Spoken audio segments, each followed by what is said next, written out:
Titled Poker Face, the movie begins with a scene of two teenagers named Jack and Andrew. While playing poker, they're invited by their best friend Mickey to play for real money. But after losing the game, Mickey demands his money back. Jack, not wanting to fight with his friend, agrees to return the money but only if Mickey jumps into the water. Mickey, who's afraid of heights, refuses and tries to force Jack to give it back anyway. As Paul tries to calm things down, a young thug named Victor suddenly shows up and demands money from all of them. Thinking fast, the clever Andrew challenges Victor to play poker against Jack. Surprisingly, Jack beat Victor's pair of aces with a higher card. 2, 3. Pair of aces. 3 nines. Let's go, boys! Angry and embarrassed, Victor tries to attack them, but Jack and the others quickly jump into the water to escape. And since Mickey also jumped in, Jack finally gives him his money back. Years later, we see an older Jack at an art gallery, quietly observing a few paintings that remind him of his childhood. Not long after, he's approached by an artist named Alira, who takes his photo and seems genuinely fascinated by him. Alira says Jack has a deep artistic soul, something she noticed just by the way he looked at the paintings. She tells him she wants to paint his portrait for an upcoming art exhibition, hoping it might win her an award.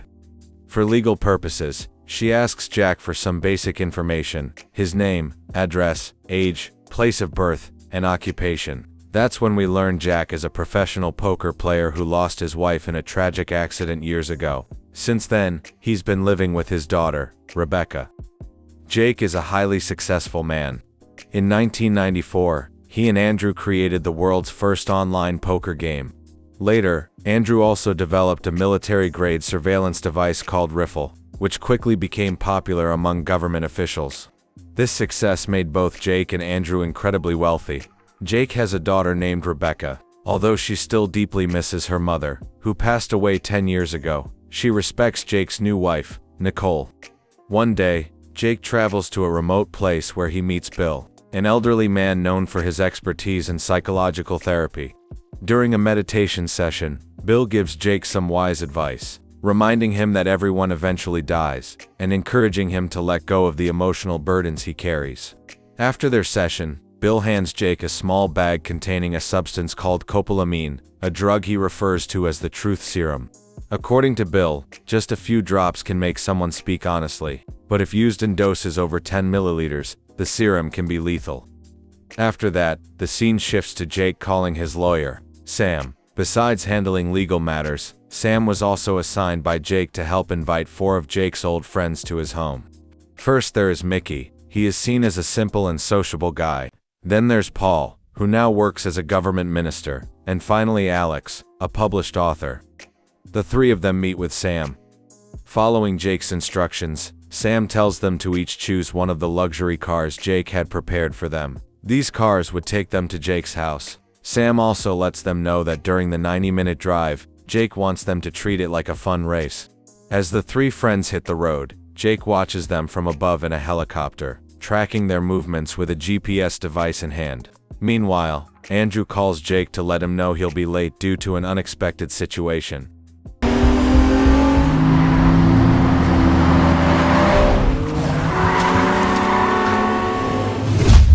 After arriving home, Jake is seen preparing a glass of alcohol, secretly laced with the truth serum given to him by Bill, hoping to uncover the secrets his friends have been hiding.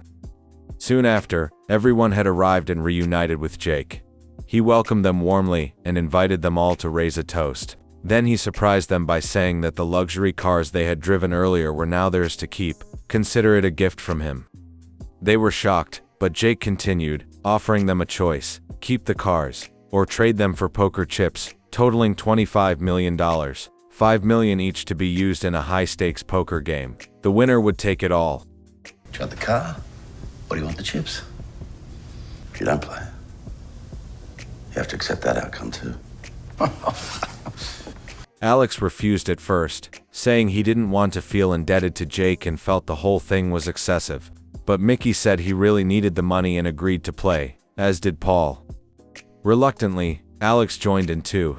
Sam then handed out documents confirming their decision to exchange the cars for the $5 million poker chips. With everything in place, they began a game of Texas Hold'em, each player sitting down with $5 million in chips. No rebuy, Texas Hold'em, winner takes all. At the start of the game, Alex folded early and he was out. The game continued with Mickey showing a strong ambition to win.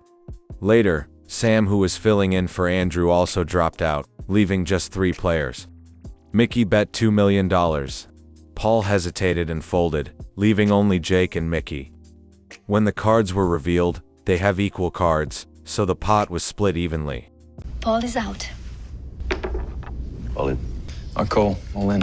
You both have the same cards. Split pot, gentlemen. Meanwhile, Jake's daughter, Rebecca, discovered her father's will on his apartment desk. The document listed her name along with the names of Jake's friends, who were currently playing poker at his house. The second round began more relaxed, with casual conversation and laughter as the truth serum they unknowingly drank started to take effect. Jake, however, stayed quiet, carefully listening for the secrets his friends had been hiding. Back to Rebecca, she called her stepmother, Nicole, expressed concern for her father after discovering the will. Nicole promised to pick her up and said they'd go talk to Jake together. At the table, they tell each other a lot of things, but soon they began sweating and showing signs of fatigue, side effects of the truth serum. Then Jake suddenly lied, claiming he had actually laced their glasses with poison at the start of the night. He said the poison had already spread from their hands to their faces and was now flowing through their bloodstreams.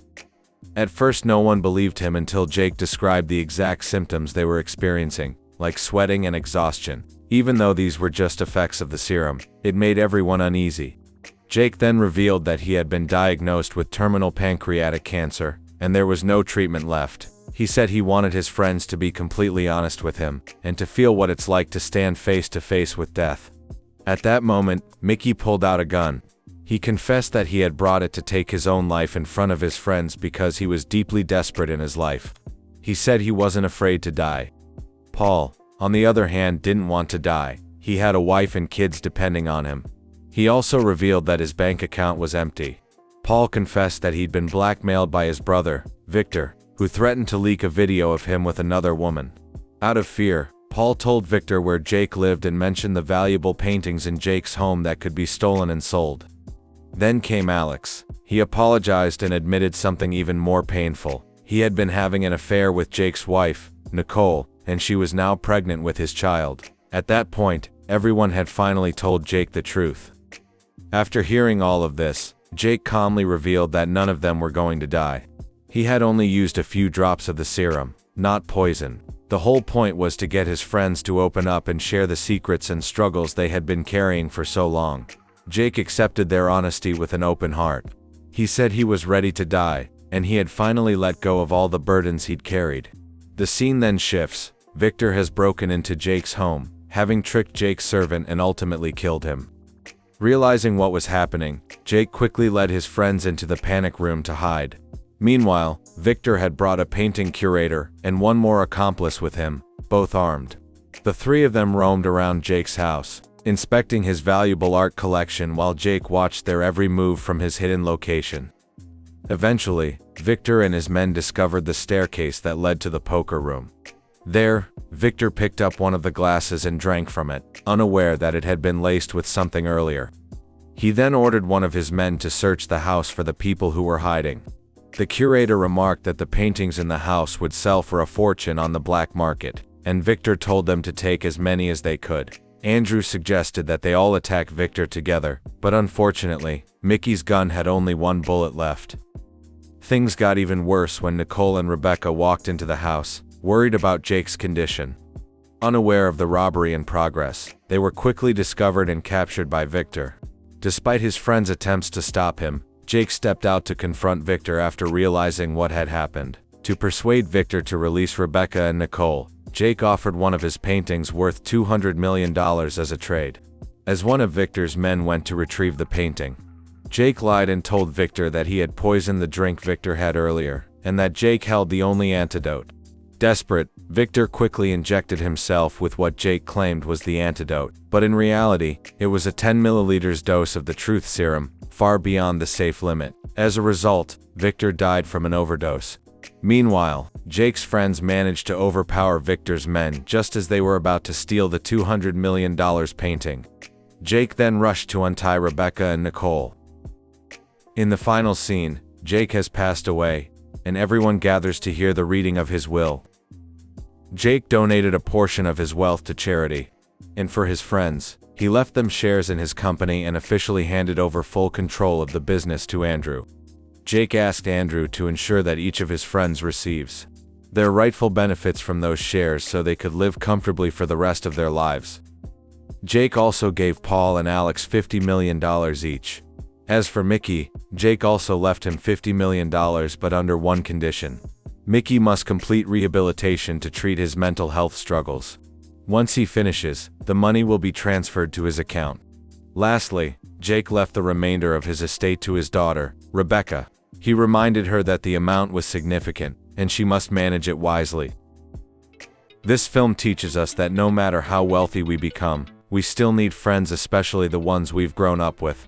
Everyone carries their own burdens and struggles with things like depression that are often hard to talk about. But with friends who support each other, share honestly, and forgive, healing is possible and we can find peace within ourselves. Thanks for watching. Don't forget to like and comment if you have any thoughts or suggestions. See you next time.